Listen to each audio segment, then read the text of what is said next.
Hello there Guardian, my name is Hyrex, and in this video I will show you my Warlock Stasis build that everybody is sleeping on and that a lot more people should use. So if you like Destiny build videos, you like exotic reviews and things like that, just subscribe to my channel, turn on the notification bell, go over to my Twitter because that is where I post when I upload my videos, and also go to my Twitch, follow me there because I stream there almost daily. So yeah, just do that, it's heavily appreciated. But let's get right into the video. The main focus of this build are the Osmiomancy gloves. These are obtainable either after you play the legendary Witch Queen campaign or you get them through Legend or Master Lost Sectors. The exotic perk on these gauntlets is called Fervent Cold Snap. Your Cold Snap grenades have an additional charge that recharges quicker on direct impact. The seeker spawned from Cold Snap grenades travels further. So on screen you see right now how I'm freezing everything at the sure cheat checkpoint in the last wish. This is very good because it's just freezing everything that is around me that is in the range of the stasis turrets. How you can achieve that and rebuild this build, I will show you right now. So first of all, let's get into the stasis aspects and fragments I'm using on this build. So the first aspect I'm using on my Warlock is called Bleak Watcher. Press and hold the grenade button to convert your grenade into a stasis turret that fires slowing projectiles at nearby targets. The second aspect I'm using is called Glacial Harvest. Freezing targets create stasis shards around the frozen target. Higher tier combatants create more stasis shards. So also very important to note is if you use those two aspects, you have the maximum amount of fragments you can use, which is 4. So while we're already talking about fragments, let's get into what fragments I'm using on this build. The first fragment I'm using is called Whisper of Conduction. Nearby stasis shards track to your position, which also gives me 10 resilience and 10 intellect. So the next fragment I'm using is called Whisper of Fissures. Increase the damage and size of the bursts of stasis when you destroy a stasis crystal or defeat a frozen target. The third fragment I'm using is called Whisper of Durance. Slow from your abilities last longer. For those abilities that linger,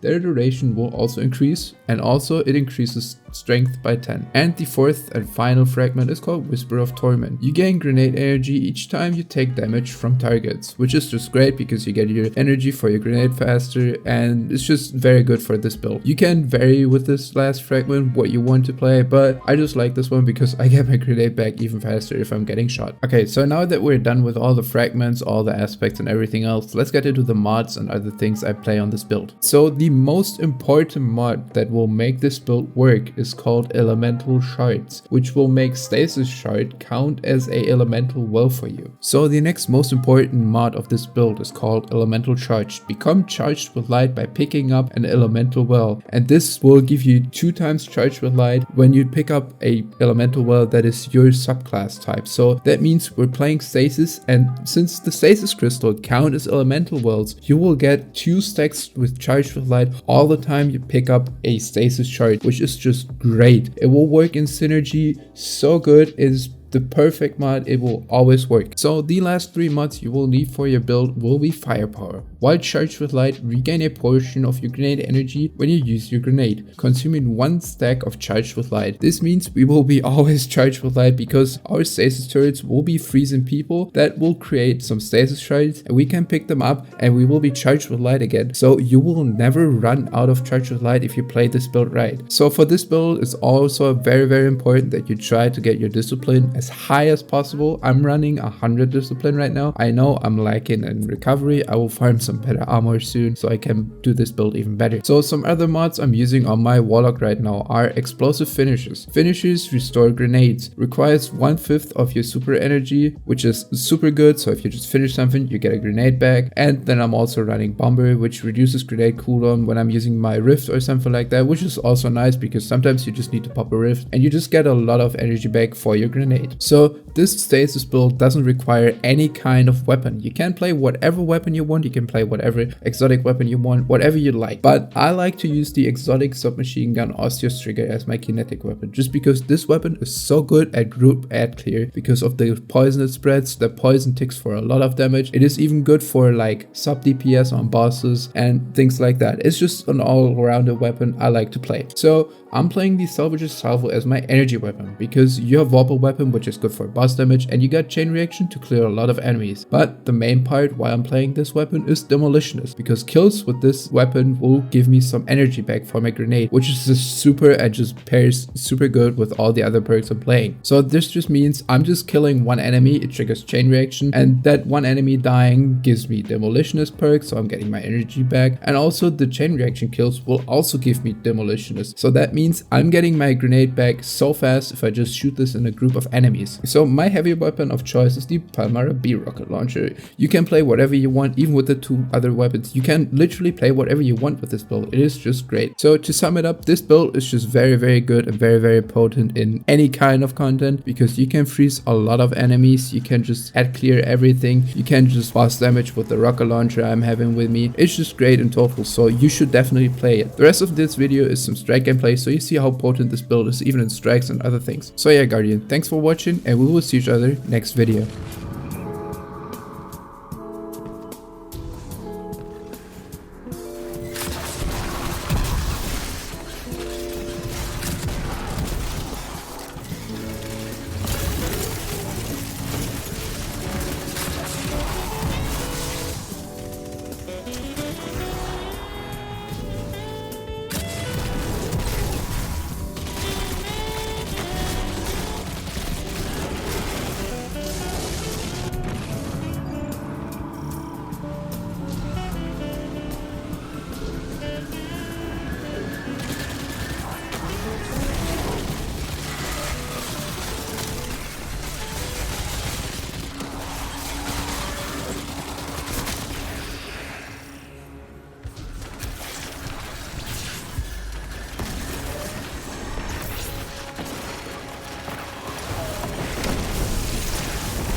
breeding